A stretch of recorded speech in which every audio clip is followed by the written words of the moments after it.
As is well known, throughout almost its entire history, Russia has done nothing but seize neighboring states and enslave their populations. An aggressive foreign policy has always been a distinguishing feature of almost all its rulers, regardless of the title they held. Whether it was the Tsar of Moscow, the Soviet General Secretary, or the President of the Federation, though Russia isn't truly a federation, especially in the past 25 years. In fact, it is a super-centralized military and security service dictatorship with unrestrained imperial ambitions and plans to revive the Union of Soviet Socialist Republics in the borders of 1991. That's why it's not surprising that lately we've often been analyzing the possibility of new manifestations of Putin's aggression. In the coming years, we are identifying the most likely locations for potential Russian expansion. And first and foremost, of course, in the post-Soviet space. We have already looked at the extremely dangerous Suwalki corridor, the escalating conflict with Azerbaijan, and the existing gray zones, which, if the Kremlin wishes, could once again become real hotspots. But today we will shift the viewer's attention to another side, from the west to the east to the Central Asian steppes and deserts. And first of all, we will focus on Kazakhstan, which, by the way, shares the longest land border with Russia. Let's talk about the extent of Moscow's influence on this country. We will analyze the possibility of a Russian-Kazakh conflict in the foreseeable future, both as a direct military confrontation and disguised in a hybrid form. Let's consider the likelihood of the well-known Donbas scenario. My name is Semyon, and Mega Show television channel always delivers quality, objective analysis. Let's begin.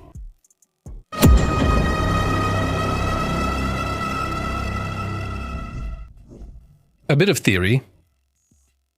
Let's start with the rather distant 90s.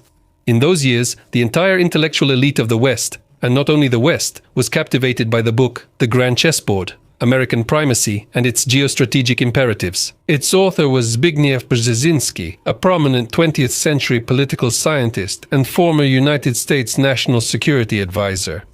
This book is still considered a classic of political science to this day. But why? Because it actually predicted the revival of Russian imperialism and the attempt to restore its influence in the post-Soviet space. At that time, nearly all politicians in the civilized world believed that after the Union of Soviet Socialist Republics' collapse and the Chechnya War, economically weakened Russia was no longer a serious threat to the West. And in the future, it would gradually, though with difficulty, integrate into the global world of democracy and liberal values. Zbigniew Brzezinski's most famous quote is his prediction of the current Russian-Ukrainian war. His analytical forecast has been cited hundreds of thousands, possibly millions of times, and stated, without Ukraine, Russia will no longer be a Eurasian empire. Without Ukraine, it can still strive for imperial status. But then it would become primarily an Asian imperial state, and most likely would be drawn into exhausting conflicts flaring up in Central Asia, which, having experienced this, would be resentful due to the loss of recent independence and would receive support from friendly Islamic states to the south. If in the 1990s this was just the reasoning of a seasoned political strategist, nowadays it is simply pointless to argue with this statement. But today we are not so much interested in the Ukrainian case as in Brzezinski's analysis regarding Kazakhstan and the Central Asian region as a whole. Even based on the phrase already mentioned, it turns out that if Moscow fails in the West and does not get Ukraine back, it will inevitably be forced to turn east toward the Central Asian region and stir up trouble there. This is quite an objective reality, since the imperial nature of Russia will inevitably demand an alternative outlet, a kind of compensation for the defeat it has suffered. Unless, of course, by that time Russia itself undergoes deep processes that fundamentally change the existing totalitarian political regime. In other words, it's not just about the physical death of Putin, but a complete dismantling of Putinism as such, after all, not without reason. Brzezinski himself directly points out that Russia can be either an empire or a democracy, but not both at the same time. So, the only real way to stop Muscovy's aggressive policy for any significant and lasting period is through its internal democratization. And there are no other options here. So, what do we have left in the end? Russia has long prioritized Western expansion, especially since Pyotr the Fiends, who opened a window to Europe. Thus, controlling Lukashenko's Belarus, the Ukraine war, and possibly taking the Baltic states are all connected. But if Moscow suffers a crushing geopolitical defeat in this direction, the vector of its aggression will inevitably turn 180 degrees. And the first in its path will be, of course, Kazakhstan, the Russification of Kazakhstan. What I said earlier is just speculation and theory, but there are real historical facts that can be seen as quite rational grounds for such theoretical predictions and reasoning, and first of all, they are connected with the history of the conquest and forced Russification of the Kazakh people. Attempts to seize the Kazakh steppes began in the early 18th century, but major expansion started in the mid-19th century. Taking advantage of the collapse of the once powerful Kazakh Khanate of the Nadelny Jews and the subsequent internal strife, the Russian Empire began its aggressive advance deep into Central Asia. This process was completed in the 1870s with the establishment of the Turkestan and Steppe Governor-Generalships. Of course, the conquest of the Central Asian peoples was accompanied by systematic looting and the killing of those who resisted the occupiers. Later, the Russian authorities began a policy of Russification of the local elites in order to ensure their loyalty, although this did not always work. The freedom-loving Kazakhs repeatedly rose up in rebellions, the largest of which was the Andijan uprising of 1898, but all of them were harshly suppressed. However, frankly speaking, in the pre-Soviet period, the settlement of Kazakhstan by Russians was extremely insignificant, with few people willing to move from the central Russian regions to the Netherlands. And it's not surprising that, according to the first and only census of the Russian Empire, which took place in 1897, the number of Great Russians living in the territory of modern Kazakhstan was just a little over 10. In practice, this meant the region as a whole remained monoethnic, but already during the Soviet era, the processes of artificially changing the ethnic composition of Kazakhstan's population were greatly accelerated. This was especially facilitated by the infamous Stalinist industrialization, collectivization, and repressions. For example, during the construction of many industrial facilities, there were quite a few engineers and workers of Russian origin, a significant portion of whom later settled right here in Kazakhstan. Also, a certain number of political prisoners and their families were sent not to Siberia or the far north of Kazakhstan, but to the Kazakh steppes. For example, after Lev Trotsky was defeated by Stalin, he was removed from all his positions and exiled to Alma-Ata. Or another example, it was in Kazakhstan that the famous Akmolinsk camp for wives of traitors to the motherland existed, known throughout the entire Soviet Union. The wives of so-called enemies of the people were imprisoned there, only because their husbands became victims of repression. Even after completing their sentences, prisoners couldn't return home and had to stay near the camp in the settlement. However, Kazakhs, especially those who refused collective farms, were instead deported far from home to the tundra, taiga, sunny Magadan or Kolyma, which all Soviet citizens knew well. Due to this major resettlement, the 1939 census found nearly 40% of Kazakhstan's residents were Russians. However, the main wave of mass resettlement of representatives of other nationalities was the famous campaign to develop the Virgin Lands. At least 2 million young men and women from across the Soviet Union answered Khrushchev's call. They didn't go because life was good, but followed Komsomol assignments seeking a better future in Kazakhstan's untilled lands. The outcome was truly horrifying. Kazakhs became an ethnic minority in their own homeland, making up just 30% of the population, while Russians increased to 43%. No other Soviet republic showed such a disproportion. I think there's no need to explain that this whole unfortunate situation was accompanied by total Russification and the displacement of local culture and traditions by Russian counterparts. These trends were especially clear in large cities. However, from the 1970s, Kazakhstan's ethnic situation gradually improved, largely thanks to the traditionally high birth rate among Kazakhs. And already before the collapse of the Union of Soviet Socialist Republics in 1989, the ratio of Kazakhs to Russians had already changed. In favor of the indigenous population, 39.7 to 37.8.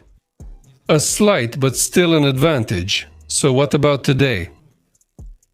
Kazakh identity has rapidly revived since Kazakhstan's independence.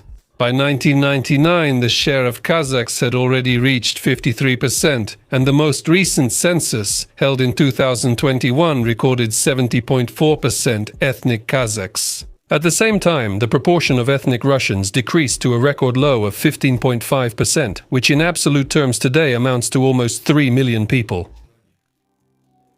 What issues can result from this ethnic ratio? Still, several factors make the situation in modern Kazakhstan much more complex. Remember Ukraine's situation, where Russians made up just 17.3% of the population. But that didn't stop Moscow from starting a hybrid and then an outright open aggression under the pretext of protecting the Russian population from bloodthirsty neo-Nazis. So, the first significant factor is the extremely uneven concentration of the Russian population in Kazakhstan, in the southern and western regions of Russians, and in general people of Slavic nationalities. They're rare there, more like local curiosities. But in the North Kazakhstan and East Kazakhstan regions, that is, those that share a border with Russia, the proportion of Russians is actually quite significant. Almost half of the population in Karaganda and Kostanay regions, at around 30–35%. In major cities like Petropavlovsk, Ust-Kamenogorsk, Karaganda, Pavlodar, Kostanay, and Kokshetau, the Kazakh language is rarely spoken. And even in the largest cities of the country, Almaty and Astana, about 1/5 of the population are ethnic Russians. However, this whole situation is only half the trouble. A more important factor is that Russians in Kazakhstan are very poorly integrated into the local language and cultural environment and don't even want to integrate. And in this, they are very similar to Russians living in Lithuania, Latvia, and Estonia. Again, if we look at the data from the latest census in 2021, only 25 Russians can read and write in Kazakh. And even then, it's mostly young people who were born after Kazakhstan's independence. The generation of people over 40 continues to live in their Russian-speaking world. Older people often live in nostalgia for the lost Soviet homeland, blaming Democrats, nationalists, and capitalists for taking it from them. It's not hard to invent an enemy, and that's where the third factor comes in. It's easy to create an enemy if there's someone willing to do it. Considering that the northeastern regions of Kazakhstan are generally Russian-speaking, various organizations and structures feel quite at ease there, and their leadership is clearly directed from Moscow and most likely from Lubyanka. The largest of these are the Russian Community of Kazakhstan, the Russian Party of Kazakhstan, the Slavic Cultural Center, the Public Association Istoki, and the Republican Slavic Movement LAD. The latter openly aimed to make Russian a second state language alongside Kazakh. Does that sound familiar? To me, at the very least, it reminds me of Crimea, Donbas during the Yanukovych era. In short, northern and partly eastern Kazakhstan represent a kind of state within a state. This region essentially is a high-risk zone, a place that is heavily influenced by Russia. A place with the potential for separatism to arise and for the Kazakh state to be further divided along ethnic and linguistic lines. In other words, what the Kremlin dwarf was preparing for Ukraine back in 2014, but the party's policy seriously miscalculated. Potential danger doesn't always mean real danger. It depends on the combination of factors at the time. And first and foremost, it depends on the policies of the Kazakh authorities to prevent the emergence of separatism in the northeastern regions and, in general, to counteract the Russian Federation as a whole. And here the results are quite contradictory. Both former President Nursultan Nazarbayev and current President Kassym-Jomart Tokayev have intentionally excluded openly pro-Russian forces from government and central authorities, especially in security structures. This policy is better than Ukraine's approach under Yanukovych, and even in earlier times when the openly pro-Russian Party of Regions and its minor satellite, the Communist Party, not only governed entire regions but also held a stable majority. In the Verkhovna Rada, they completely controlled the government hierarchy, law enforcement agencies, and even the special services. Remember Alexander Yakimenko, former head of Ukraine's security service, who once carried a passport with a double-headed eagle in his pocket. In Kazakhstan, only ethnic Kazakhs can join the top political elite, and even then, not all are permitted. There is also a policy of de-Russification at the national level, and in general, a reduction of Soviet and Russian cultural influence. And this is not just the mandatory study of the Kazakh language in schools and other educational institutions, and not just the promotion of the history and traditions of the Kazakh people. Currently, Kazakhstan is gradually shifting from the Cyrillic alphabet, imposed by Soviet authorities, to the Latin alphabet. Initially, it was planned to complete this process by 2025, but later the deadline was pushed back to 2031. This rejection of the archaic past is not only symbolic, meaning the need to integrate into the Western world, but also has quite practical significance. After all, changing alphabets will inevitably strengthen the cultural barrier with the infamous Russian world, especially among the younger generation.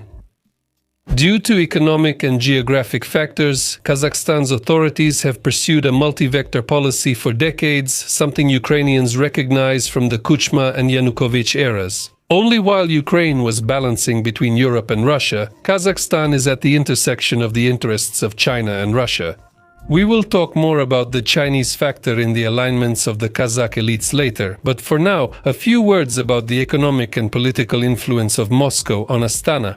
Unlike Ukraine, which in 2014 made its historic choice in favor of Euro-Atlantic integration, Kazakhstan joined all the integration associations controlled by Moscow. Among them are the Eurasian Economic Union, the Customs Union, the Eurasian Economic Space, and of course the Collective Security Treaty Organization. The latter is better known to us as the Russian equivalent of NATO. Russian military bases in Kazakhstan increase its reliance on Russian structures.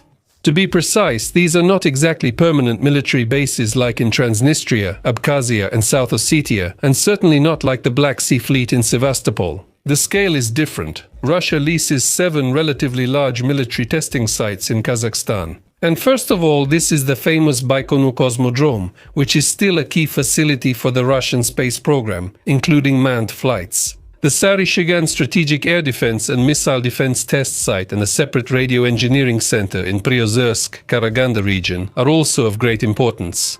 The rest are flight test ranges for military aviation. Moreover, the total number of Russian personnel is not very large, no more than 1,000 people, and most of them are contract soldiers and engineering technical personnel, which clearly doesn't qualify as a strike group. By comparison, before Crimea's annexation, the Russian Black Sea Fleet had at least 15,000 military personnel. It's also important to consider that the Russian military presence alone poses a risk of instability. Previous experience shows that even such facilities can realistically be used as a springboard for further hybrid actions under the guise of engineers and maintenance personnel. You can always bring in a couple hundred of those so-called Gherkin or Strelkov types. And in the event of any political destabilization in Kazakhstan, stabilization factors could play a decisive role, just like they did in Donbass in 2014. Still, I don't recommend shouting, "Chief, everything's lost," prematurely. In any case, for now, since at the moment there are several important factors that, for better or worse, are still holding back the unrestrained ambitions of the Kremlin strategists. And the first of them, as you correctly guessed, is China. In recent decades, the leadership of Kazakhstan has done everything possible to get as close as possible to the Celestial Empire as a counterbalance to Russia, and they have achieved quite a lot in this area.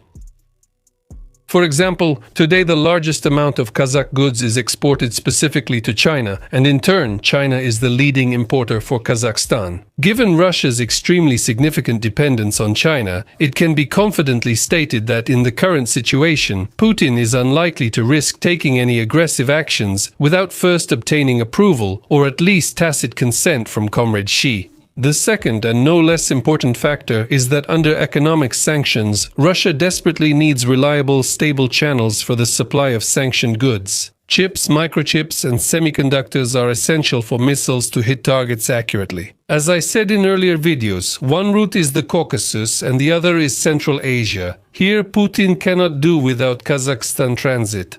Therefore, at least until the end of the Russian-Ukrainian war, it is definitely not in Moscow's interest to destabilize the situation in Kazakhstan, let alone organize any separatist uprisings or movements there.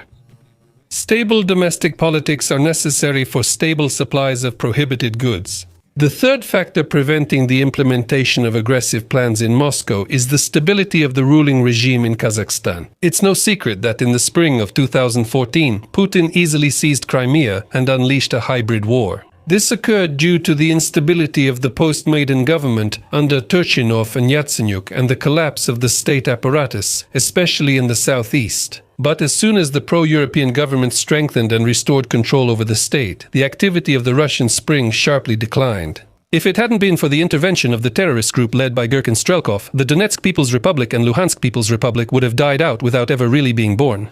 This pattern can quite easily be extrapolated to Kazakhstan as well, no matter how undemocratic or even authoritarian President Tokayev's government may be. Putin's stable regime actually lowers his odds of success, especially if he uses separatism. Subtitles by Dima Torzok. And as banal as it may sound, I want to emphasize once again that the main factor making it impossible for Russia to attack not only Kazakhstan, but any other country in the coming years, is the heroic resistance of Ukraine. Putin won't open a Kazakh front until the Ukrainian one is closed, making Ukraine the shield of both Europe and Central Asia. As paradoxical as it may sound, whether there will be a Donbass 2.0, the answer to this question will still be positive, but with several extremely important caveats. Yes, indeed, Moscow can organize a hybrid war in Kazakhstan by inciting Russian separatism in the northeastern regions. There is potential for this. However, only after at least 5 years have passed since the end of the Russian-Ukrainian war, Moscow will simply need a break to lick its numerous wounds. Questions. For the successful achievement of the goals of ISM investments, the Russian authorities will need to neutralize China at any cost. For example, and into a more obedient and controllable one, oriented towards Moscow. This scenario can be implemented In the scenario, the budget is involved. It turned out to be an alternative to compare. Well, again, implementing the Donbass scenario is only possible if the pro-Russian enclave in the north is preserved. As they say, nobody means no case. And here, all the cards are in the hands of the Kazakh authorities, for whom the policy of strengthening national and cultural identity is not just a flashy public relations campaign, but a matter of survival. De-Russification is simply necessary because the Russian world usually only comes where it is expected and invited. Ukraine fully realized this 11 years ago, but too late. That's why we all really hope that Kazakhstan won't repeat this scenario. That's all from me. Thanks for watching, supporting the channel, and to all the sponsors. See you in the next episode. Bye, everyone.